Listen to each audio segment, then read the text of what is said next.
Hey everyone, it's Gus from Pi My Life Up, and in this tutorial I'll be looking at how to set up my device's Cayenne onto the Raspberry Pi. This is a pretty simple process and will give you access to a powerful Internet of Things, or also known as IoT, software package. If you're a fan of sensors, collecting data and the overall concept of IoT, then this is for you.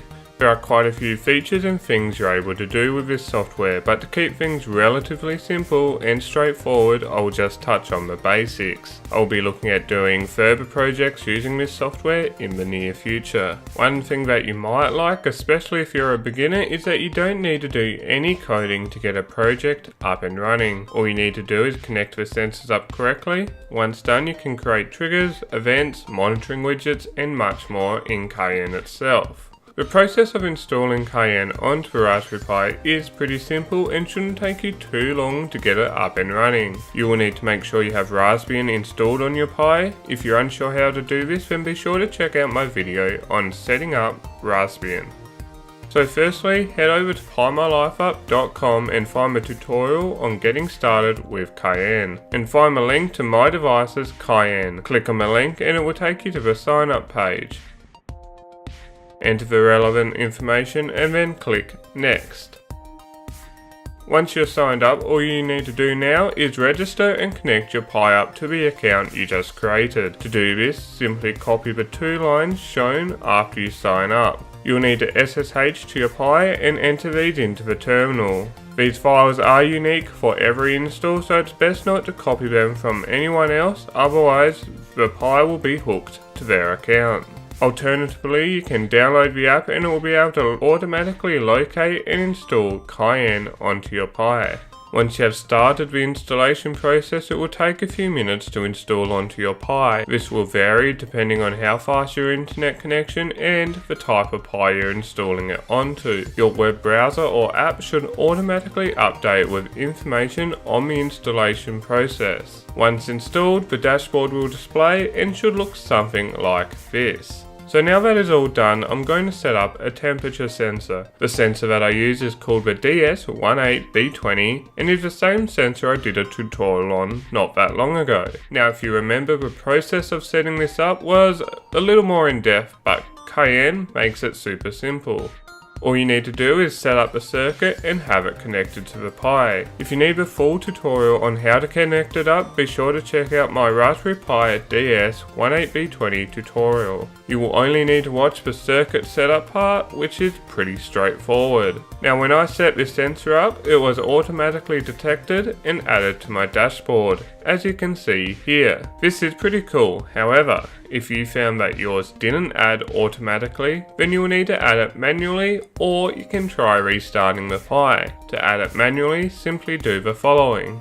Go to Add New in the upper left corner of the dashboard, select Device from the drop down box, find the device, in this case it is DS18B20 temperature sensor. Add all the details for this device. In this case you'll need the slave address for the sensor. To get the slave address, enter the following into the Pi's terminal: cd/sys/bus/w1/devices, and then ls. This slave address will look similar to my value, 280000007602FFA. Once entered, press Add Sensor. The sensor should now be displayed on the dashboard. If you need to customize your sensor, press the cog and it will come up with some options. As you can see, you can view stats and graphs. For example, the temperature sensor can plot in real time and keep historical data too. Now let's add one more device, except this one will be an LED. So go back to Add New and then Device.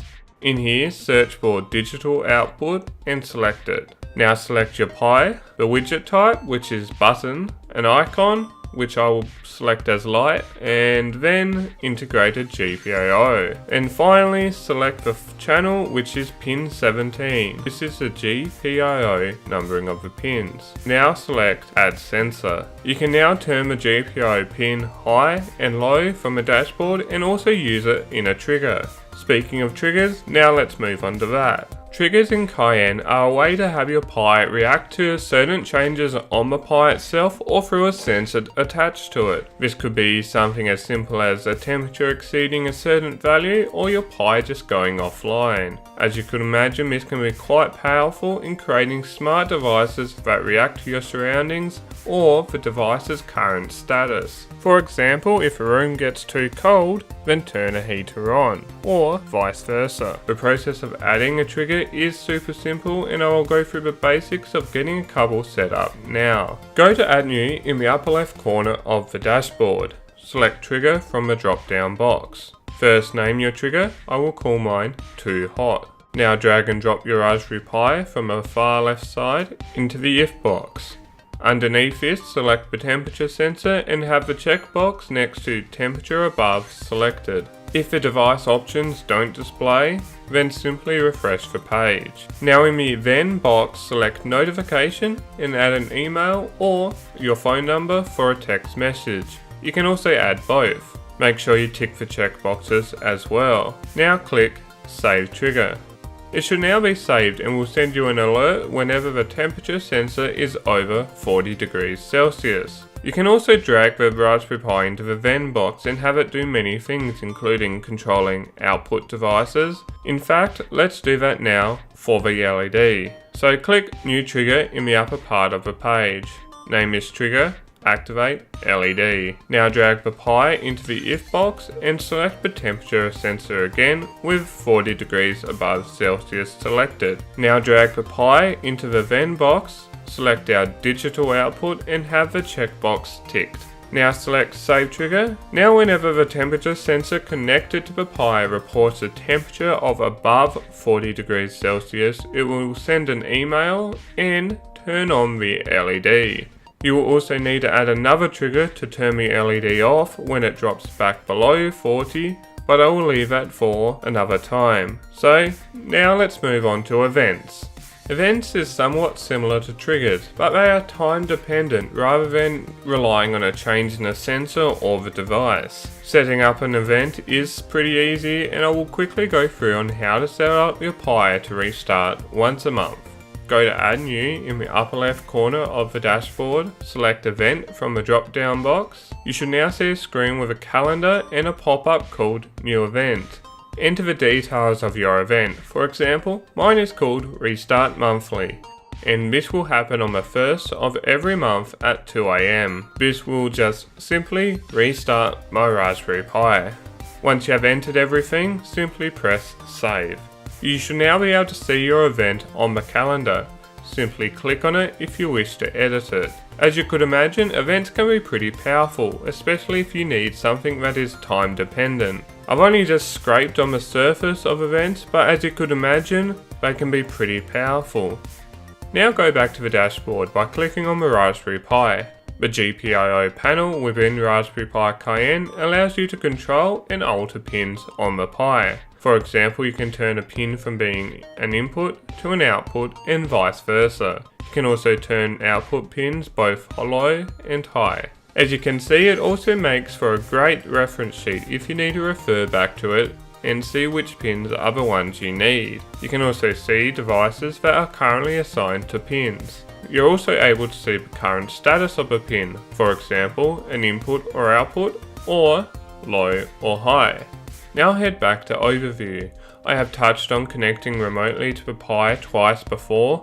The first time was via Secure Shell and the second time was via VNC Viewer. If you install Cayenne, you can also remote desktop to your Raspberry Pi through either the web browser or the mobile app. You can do this simply by doing the following. On the dashboard, find the widget that says Commands. Within this widget, click on Remote Access.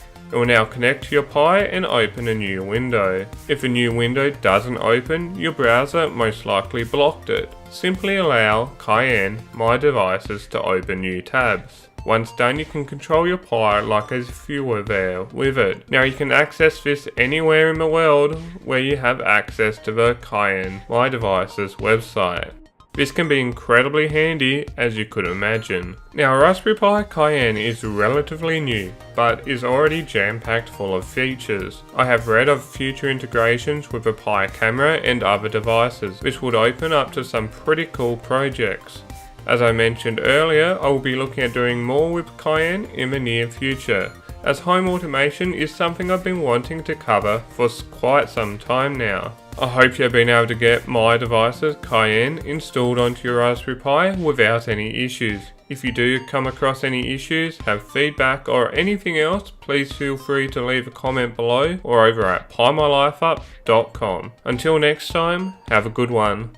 Looking for more Pi projects to do? Check out these 21 awesome Pi projects that anyone can do. Don't forget to subscribe so you can stay up to date with the latest and greatest projects, guides and much more.